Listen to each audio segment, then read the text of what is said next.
Мінекей мен аюдың суретін соңына дейін тоқып шығардым. Енді біз мына ұзындығы, осының ұзындығы 22 сантиметр болу керек. Ал енді мына қолтық жағынан, міне біз біткен жер мінекей. Осы біткен жерінен қолтығын 2 сантиметр қалдырамыз. Яғни алдынан 2 сантиметр, артынан 2 сантиметр. Сонда барлығы 4 сантиметр болады. Енді бұлай жасаймыз. Біз мынау біріктірдік қой, қатарды аяқтадық. Енді мен 3,5 миллиметрлі күрчекпен ара-қарата тоқимын. Яғни жай столбик емес, жай бағандар емес, столбик, яғни жіпті алу арқылы тоқитын боламыз. Қазір иық жағын, алдыңғы бөлігін, яғни тоқимыз. Ол үшін міне күрчекқа жіпті ілдірдік. Мынау бірінші тұрған петля емес, келесі тұрған петлядан, яғни мынандай қылып біріктіріп аламыз. Сосын тағы да біріктіреміз келесісіне. Міне қазір көрейік. Бірінші 2 сантиметріміз неше қай петляға дейін екен. Неке 2 сантиметріміз міне 1, 2, 3, 4, яғни 5 петля екен. Қазір біз біреуін тоқыдық, 4 петля екен. 5-еу ала берейік. Енді біріктірдік. Енді күрчекқа жіпті іліп, келесі тұрған петлядан жартылай тоқымаймыз соңына дейін. Осылай етіп аламыз. Мінекей. Қайтадан күрчекқа жіпті іліп, келесі тұрған петлядан тағы да жартылай тоқымаймыз. Күрчекта 3 жіп, үшеуінен біреу шығарамыз. Мінекей, жаймен қазір қайтадан тағы бір қатар тоқимыз, сөзге анық көрінетін болады. Енді әрі қарата тағы да күрчекқа жіпті іліп, келесі бағандарды жай осылай тоқып кете береміз. Мінекей, біз алдыңғы айтқанмын, алдыңғысында түсіндірген кезде мінекей мына жақтан белгілеп алдық. Яғни осы 58 петля шықты, осы аралық. Енді осы 58-ші петляға мен маркер қойып қойдым. Осы тұсқа дейін, қазір 4-5 петля қалғанға дейін өзіміз тоқып шығатын боламыз. Мен 4 петля қалғанға дейін тоқыдым. Енді мына жақта қалай тоқыдық, қазір бұны да солай тоқитын боламыз. Күрчекқа жіпті ілеміз, келесі тұрған петлядан жартылай аламыз, тағы да ілеміз, келесі тұрған петлядан жартылай аламыз. Күрчекта 3 жіп, үшеуінен біреу шығарамыз. Яғни мына қалған екеуін біз тоқымаймыз. Енді бір петля көтеріп жұмысымызды айналдырамыз. Екінші қатар.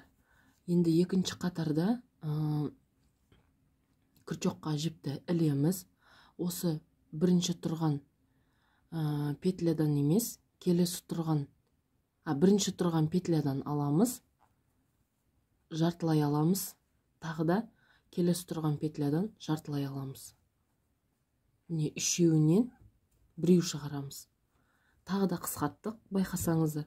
Енді әрі қарата дәл солай кәдімгі осылай етіп соңына дейін тоқимыз. Мына жаққа дейін енді өзіміз тоқиық. Мына жаққа дейін өзіміз тоқимыз. Осы кәдімгі алдыңғы қатарды қалай тоқыдық, дәл солай тоқылады. Мінекей, менде соңында 2 петля қалды. Міне. Енді осы 2 петлядан біріктіреміз. Күрчекқа жіпті іліп, жіпімізді шығарып аламыз, жартылай тоқимыз. Күрчекқа жіпті іліп, келесі тұрған. Біз алдыңғы қатарда міне 2 петляны біріктіріп, жаңағыдай етіп, 1 петля шығардық, сол 1 петля ғой, міне мына төбесі. Осыдан, яғни жартылай тоқимызда күрчекта 3 жіп, үшеуінен біреу шығарамыз. Енді 1 петля көтеріп жұмысымызды айналдырамыз. Міне қарасаңыздар, екі жағы мінекей ойық, қолтық жағы білініп келе жатыр. Мінекей, мінекей. Енді біз ортасын тауып аламыз. Яғни бізде мынау 58 сантиметр. Осы 58 сантиметрдің, 58 петляның дәл ортасын тауып, мен мінекей маркермен белгілеп қойдым. Яғни маркерімді қазір бір жоғарыдағы петляға қыстырып қояйын. Мінекей. Енді біз осы маркерге дейін тоқимыз. Яғни біз жакетіміздің жаңағыдай, мінекей мына сызбадан көрсетейін. Жакетіміздің мінекей біз қолтығын қалдырдық, мінекей. Енді осы алдыңғы жағын, көкірек жағын, иығына дейін осы жағын тоқитын боламыз. Енді қараңыздар. Күрчоққа жіпті іліп алдық. Күрчоққа жіпті ілдік. Енді біз айналдырғанда бір петля көтердік. Күрчоққа жіпті ілдік. Енді осы бірінші тұрған петлядан, яғни кәдімгі жай баған тоқимыз. Мінекей. Енді тағы да күрчоққа жіпті іліп, әрі қарата жай бағандармен осы тұсқа дейін, яғни өзіміз тоқитын боламыз. Міне мен соңына дейін, яғни белгіленген маркерге дейін тоқыдым. Енді менде 2 петля қалды. Күрчоққа жіпті іліп, осы 2 петлядан қысқартамыз, яғни 1 петля шығаратын боламыз. Күрчоқта 3 жіп, үшеуінен біреу шығарамыз. 1 петля көтеріп, жұмысымызды айналдырамыз. Енді біз мына тұрған бірінші петлядан тоқымаймыз. Келесі петлядан тоқып кетеміз. Мінекей біреу, дәл осылай соңына дейін, яғни мына жаққа дейін өзіміз тоқимыз. Әрі қарата қазір қалай мына жағын тоқитынын тағы да бір рет көрсететін боламын. Мінекей 1 петля қалды. Яғни біз мына жақтан тоққан кезде мына бетін, мінекей 2 петляның төбесіндегі қалды ғой, міне 1 петля. Осыны мән беріп қараңыздар, осыны тастап кетпеңіздер. Осыдан қазір тағы да 1 петля, 1 баған тоқитын боламыз. Яғни күрчоққа жіпті іліп, мінекей осылай 1 баған тоқыдық. Енді 1 петля көтеріп жұмысымызды айналдырамыз. Яғни біз мына жақтан енді ешқандай қолтық жағынан ешқандай жіпті қысқартпаймыз. Мінекей қарасаңыздар, бұлай қолтық жағы ойылып шығып келе жатыр. Енді дәл осы жағын, басталатын жағын ешқандай қысқартусыз дәл осы күйінде тоқитын боламыз. Яғни бірінші тұрған петлядан 1 баған алып тоқып кетеміз. Мінекей. Дәл осылай алдыңғы жағына дейін, яғни ойық жағына дейін қазір тоқып көрсетемін. Мына жағын тағы да бір рет. Мінекей мен жаңағы алдыңғы жағына қарай келдім, яғни 3 бұрыш болатын жағына дейін. Күрчоққа жіпті ілемін. Менде міне қарап отырсаңыздар 2 петля қалды. Осы 2 петлядан тағы да біріктіретін боламыз. 1 петля жіпті ілдік, жартылай тоқыдық. Енді қалған тағы да 1 петля қалды, содан жартылай тоқимыз. Мінекей. Енді осы үшеуінен күрчөкті өткіземіз. 1 петля көтеріп, жұмысымызды кері айналдырамыз. Мінекей қарап отырсаңыздар, біздің жакетіміздің, яғни мінекей 3 бұрыш болып көрініп келе жатыр. Енді қайтадан жұмысымызды айналдырып, бірінші тұрған бағаннан емес, келесі тұрған бағаннан, яғни столбик с накидом тоқимыз. Мінекей. Осының төбесі келесі қатарда бізде 1 петля болып есептелінеді. Енді бұл жақта айта кететіні, дәл солай қайталана береді. Сіздер мінекей мына жағын дәл осылай қысқартусыз, дәл осы күйінде тоқисыздар. Яғни тоқып келе жатасыздар. Мына жаққа дейін 1 петля, мынаның төбесіне тағы 1 петля алып, яғни түп-түзу, тіп-тіке шығу керек. Ал мына жағына келген кезде, мына жақтан 2 петля қалғанда, яғни 2 петляны бағанды біріктіреміз, бір баған жасаймыз.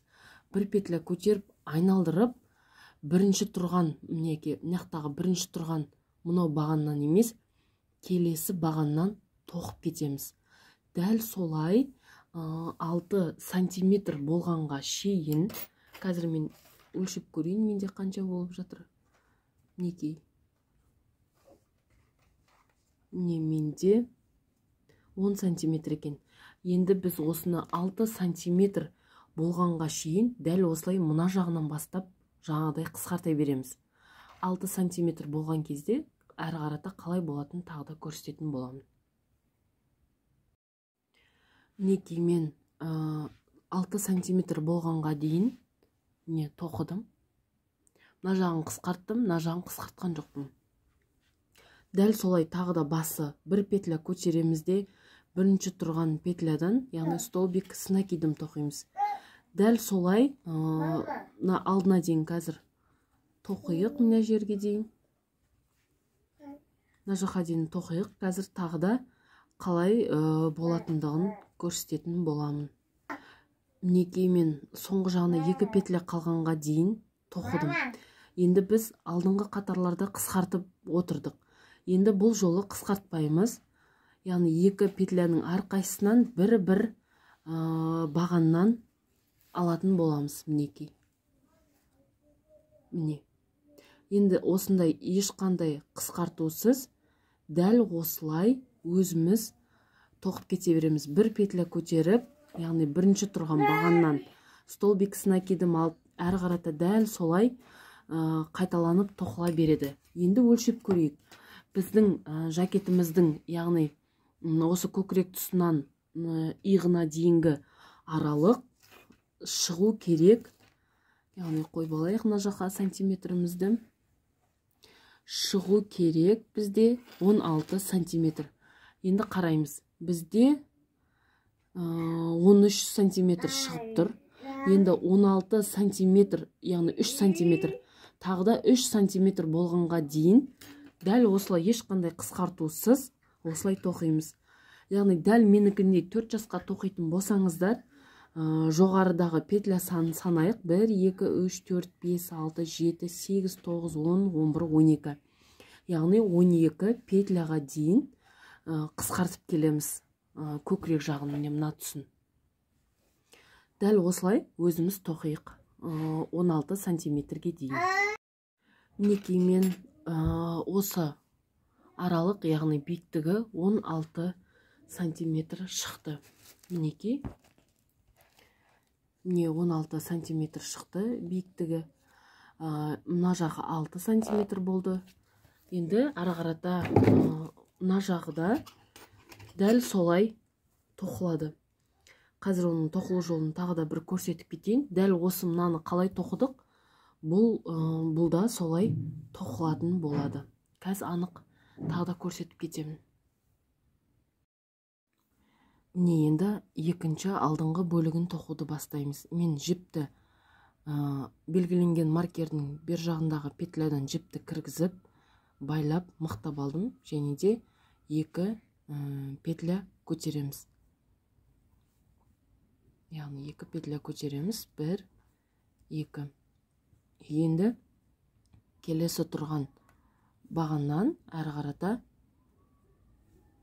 дәл осылай тоқып кете береміз соңына дейін. Яғни ешқандай қысқартусыз жай баған арқылы осы жерге дейін тоқимыз. Сосын айналдыра мына жерге дейін тоқып, бір петля көтеріп, қайтадан айналдырып, кәдімгідей тоққан сияқты, мына қатар тоққан сияқты тоқып кете береміз де, мына жағынан қалай тағы да қысқарту керектігін көрсететін боламын. Мінекей соңындағы 2 петля қалғанға дейін, яғни алдыңғы жағын тоқыдым, маркерді алып тастасақ болады. Енді бұны өткен екінші алдыңғы бөлігін тоққандай дәл солай тоқылады, яғни қысқартуды бастаймыз. Крючокқа жіпті іліп, мынау тұрған петлядан тоқымай жартылай аламыз. Крючокқа жіпті іліп, біз алдын бастаған кезде, яғни 2 петля көтеріп, бір баған алдық. соның төбесіндегі петля, яғни бір петля болып есептелінеді. Енді осының төбесіндегі петлядан бір баған алып, жартылай тоқимыз да крючокта 3 жіп үшеуінен біреу шығарамыз. Мінекей. Енді қайтадан бір петля көтеріп, жұмысымызды кері айналдырамыз. Бұл жолы да дәл солай крючокқа жіптелеміз. Бірінші тұрған петлядан емес, келесі тұрған петлядан тоқып кетеміз. Мінекей. Айналып тоқып келген кезде арт жағынан бұл екеуінің жоғарғысындағы петля бір баған болып есептелініп тоқылып кетеді. Яғни түсінікті деп ойлаймын. Әр қарата дәл солай өзіміз тоқимыз. Яғни мына жақтағыдай қысқартуды, мына жаққа дейін белгілі болып тұр. Қысқартуды, яғни осы жерге дейін қысқартамыз да, мына жақта 1, 2, 3, 4, 5, 6. Яғни 6 қатарды 6 сантиметр етіп тоқимыз. Яғни 6 сантиметр болғанға шейін мінекей тоқитын боламыз. Мына жақтан белгілі болып тұр уже, міне. Мына жақтан бастап 6 сантиметр басталған. 6 сантиметр болғанға шейін, яғни қысқартуды жалғастыра беретін боламыз. Тура дәл солай.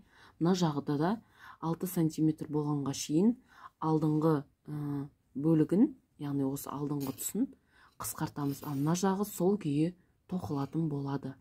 Өз еркімізбен тоқиық. Мінекей, мен екі алдыңғы жағында тоқып бітірдім. Мына теріс жағынан көрсетіп тұрмын сіздерге. Мінекей. Яғни ояқ жағы мінекей пайда болды. Енді артқы бөлігін тоқитын боламыз. Мінекей, мен маркермен белгілеп қойғанмын. Яғни біз бағана 2 сантиметр тастау керек дедік қой. Сол 2 сантиметр. Міне 2 сантиметріміз мына жақта 4 петля болды. Мына жақтан да тура сондай 2 сантиметр тастадық. Екі жағынан маркермен белгілеп аламыз осылай. Өзімізге түсінікті болу үшін. Енді тоқуды бастаймыз. Яғни мына жақтағы жібіміздің ұшын осы белгіленген маркерге кіргізіп алып байлап аламыз. Мінекей. Енді тоқуды бастаймыз. Яғни бұл жерде біз 2 петля көтереміз де келесі тұрған бағаннан, петлядан, яғни бір баған шығарамыз. Мінекей. Енді әрі қарата дәл солай, яғни маркер белгіленген тұсқа дейін осындай жай бағандармен, мына тұсқа дейін жай бағандармен дәл осылай тоқылатын болады. Яғни мына тұста қалай қысқарту керектігін сіздерге көрсетемін. Оған дейін өзіміз осылай соңына дейін, маркерге дейін тоқиық. Міне мен маркерге дейін тоқыдым, 2 петля қалғанға дейін. Енді крючокқа жіпті іліп қысқартамыз. Соңына дейін тоқымаймыз. Крючокта 2 петля, тағы да крючокқа жіпті іліп, келесі қалған петляға крючокты кіргізіп, крючокта 3 жіп, үшеуінен біреу шығарамыз. Яғни бұл бірінші қысқарту болып есептелінеді. Енді бір петля көтеріп, жұмысымызды кері айналдырамыз. Бірінші тұрған петлядан крючокқа жіпті іліп, мінекей бір петля аламыз. Келесі тұрған петлядан тағы тоқимыз. Дәл солай соңына дейін тоқитын боламыз. Осылай жай бағандармен. Өз еркімізбен тоқиық. Қазір тағы да көрсететін боламын. Мінекей, мен соңына келдім. Менде 2 петля қалды. Яғни біз бірінші тоққан кезде 2 столбик, 2 петля көтеріп, келесі баған тоқыдық. Яғни соның ең биік жері осы екеу, яғни бір петля, бір баған болып есептелінеді. Енді крючокқа жіпті кіргізіп аламыз да, келесі тұрған петлядан соңына дейін тоқымаймыз. Енді мына екеуінің төбесіндегі петлядан біреу аламыз. Крючокта 3 жіп, үшеуінен біреу аламыз. Бір петля көтеріп, жұмысымызды кері айналдырамыз. Енді дәл солай қысқартусыз енді тоқитын боламыз. Мына екі жағын салыстырып көрейік қазір. Мінекей. Яғни міне бізде мына жағымен бірдей болып шығып келе жатыр. Қарасаңыздар, мінекей. Міне. Дәл осылай соңына дейін тоқимыз. Қазір мына жақта тағы да қалай қысқарту керектігін көрсететін боламын. Міне мен соңғы екі петля қалғанға дейін тоқыдым. Енді күрчоққа жіпті іліп, келесі тұрған петлядан жартылай тоқимыз. Одан кейінгі қалған бір петлядан жартылай тоқимыз. Күрчөкті үш жіп, үшеуінен біреу шығарамыз. Енді ешқандай да қысқартпаймыз. Жұмысымызды айналдырып, әрі қарата тоқып кете береміз. Яғни мынау бірінші тұрған петлядан бір баған шығарамыз.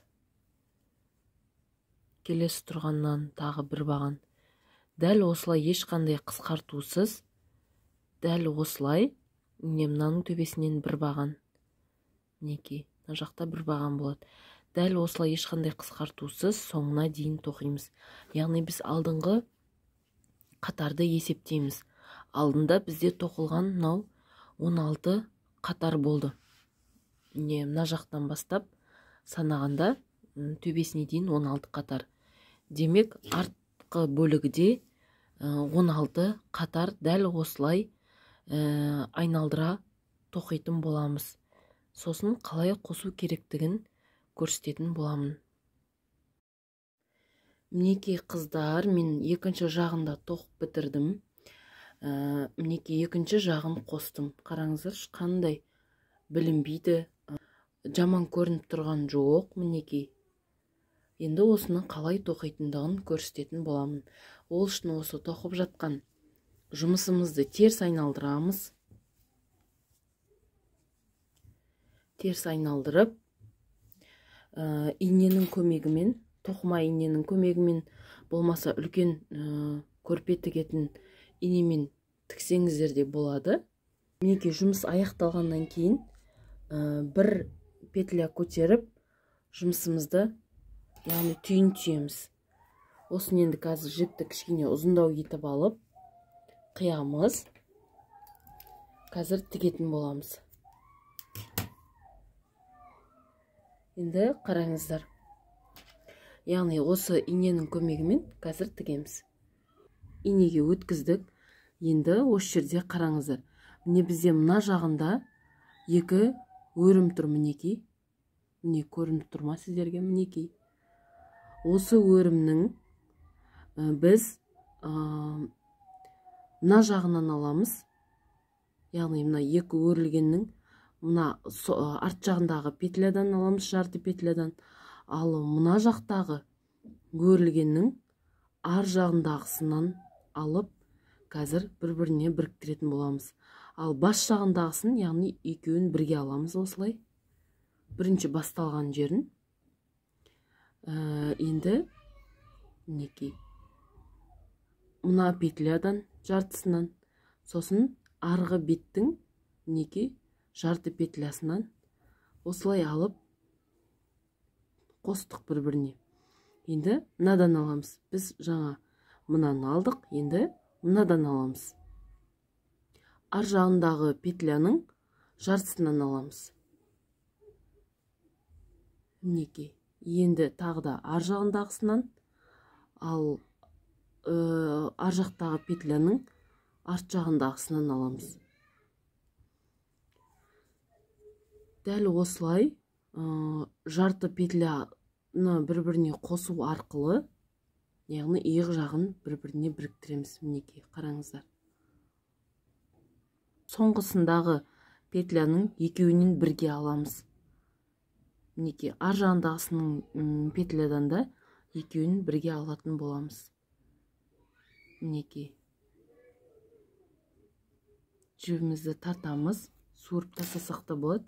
Енді мықты болу үшін біз аяқтаған, алдыңғы жағын аяқтаған жіппен жаңағы тіккен жібімізді бір-біріне байлап, қазір жағасын жиегін тоқыған кезде арасына салып тоқып жібереміз. Мінекей артық жіпті ұшындағысын сәл қиып тастайық.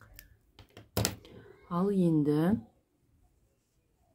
мінекей жұмысымызды оң айналдырып көрейік. Қараңыздар енді.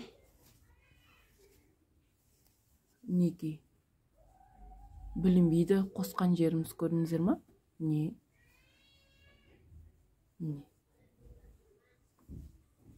Енді алдыңғы жағын, қазір жиегін тоқитын боламыз. Енді мінекей үшбұрыш жағын, яғни алдыңғы жағын жиектейтін боламыз. Ол үшін мен мына бір жерге, яғни қосылған жеріне иық пен арқаның жіп кіргізіп алып, оны байлап қойдым. Және де осы тұстан бір петля шығарып алып, көтеріп бір петля шығарамыз. Енді дәл осы жерден тағы бір столбик без накида тоқимыз. Енді әр қарата әр қатардан бір екі рет столбик без накида тоқимыз. Мінекей әр қатардан осылай екі рет столбик без накида тоқимыз соңына дейін. Яғни қатты көп алмау керек.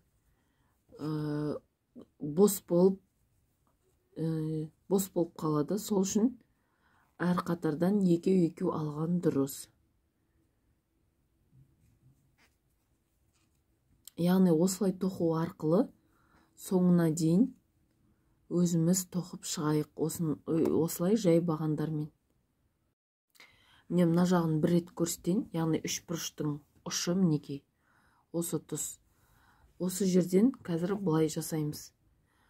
Міне осы қалған бір петля қалды ғой, ұшы, я. Маркер тұрған белгіленген жер. Осы жерден біреу аламыз.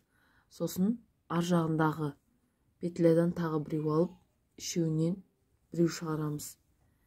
Дәл осылай тағы да айналдыра басталған жеріне дейін, яғни осы тұсқа дейін өзіміз жай столбикпен тоқып шығайық. Міне соңғысына келдім. Біз бағанағы көтерген бір петлямыз және бір столбик без накида тоқыдық. Яғни соған күрчөгімізді кіргізіп, жібімізді шығарып аламыз. Яғни бекітеміз. Енді етегін біз қалай тоқыдық? Рельефный, яғни кедір бұдырлы столбиктермен тоқыдық. Дәл солай алдыңғы жағы да дәл солай тоқылатын болады. Енді екі петля көтереміз, күрчөкқа жіпті ілеміз. Енді біз жай столбик без накида тоқып бастаймыз. Бірінші тұрған петлядан жібімізді кіргізіп біреу аламыз. Ары қарата дәл осылай соңына дейін бір баған, яғни бір столбик с накидом тоқимыз. Мен тағы да орта жағын қалай тоқитындығын көрсетейін. Яғни үш бұрыш жағына дейін келдім. Бұл жолы қайтадан қысқартамыз. Яғни бір петля, бір баған жартылай тоқимыз. Күрчөкқа жіпті іліп, ортасындағыдан тағы да бір баған шығарамыз. Үшеуінен біреу шығарамыз. Енді әр қарата қайтадан жай бағандармен соңына дейін тоқимыз. Міне мен соңғысына дейін тоқыдым. Енді біріктіреміз. Яғни екі петля көтердік. Дәл сол жерден бір баған тоқыдық қой. Соның үстіндегісіндегі петляға, яғни жұмысымызды біріктіретін боламыз. Мінекей дәл осылай. Енді бір қайтадан түйіп алып, жібімізді қиып тастаймыз. Енді қарайық қалай болған. мінекей. Яғни біз екі ретте де мына жағы үшбұрыш болып тұру үшін қысқартамыз. Яғни екі бағанды біріктіріп тоқитын боламыз. Енді қолтық жағын қазір көрсететін боламын. Міне мен қолтық жағын бір жағын тоқыдым. Яғни бұны етек жағымен бірдей етіп рельефный столбиктермен тоқыдым. Яғни оң теріс рельефныймен. Енді мына жағын қалай тоқитындығын көрсетемін. Бұл жақта біз мына жақта қанша петля тоқыдық, дәл солай санап отырып екінші жағы да сондай болу керек. Менде мына жағы 65 петля шықты. Бұл да қарапайым оң бетінен аламыз. Жакетіміздің оң бетінен, яғни міне ортасынан аламыз. Күрчөгімізді салып, ортасындағы петляға мінекей салып, яғни бір жіпті байлап алайық, мықты болу үшін. Енді осы тұсқа қайтадан күрчөгімізді салып, бір петля көтереміз және тағда бір петля тоқимыз. Дәл осы жерге. Енді әрі қарата жағасын тоққан сияқты, бұл да жай, яғни бағандар тоқимыз. Яғни столбик без накида тоқимыз. Мінекей, дәл осылай. Бағана біз жаңа біріктірген жеріміз ғой, бұл сәл күрчек өту қиын болып жатыр. Мінекей. Санаймыз 1, 2, 3, 4. Төртеу тоқыдым. 5,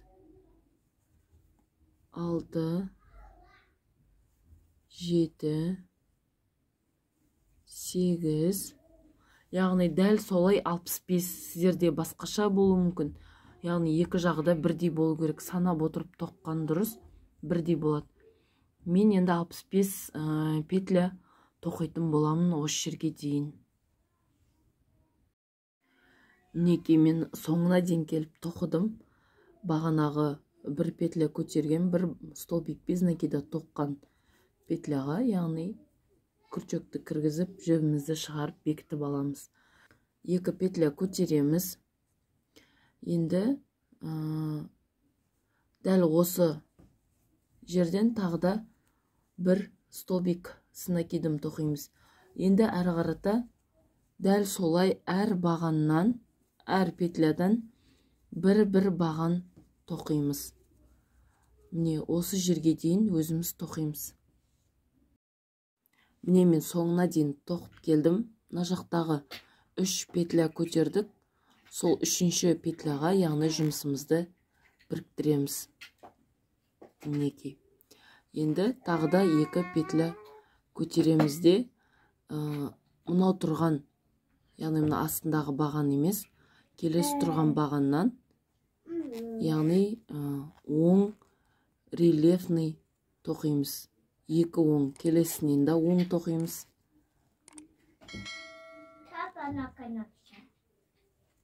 Енді 2 теріс рельефный тоқимыз.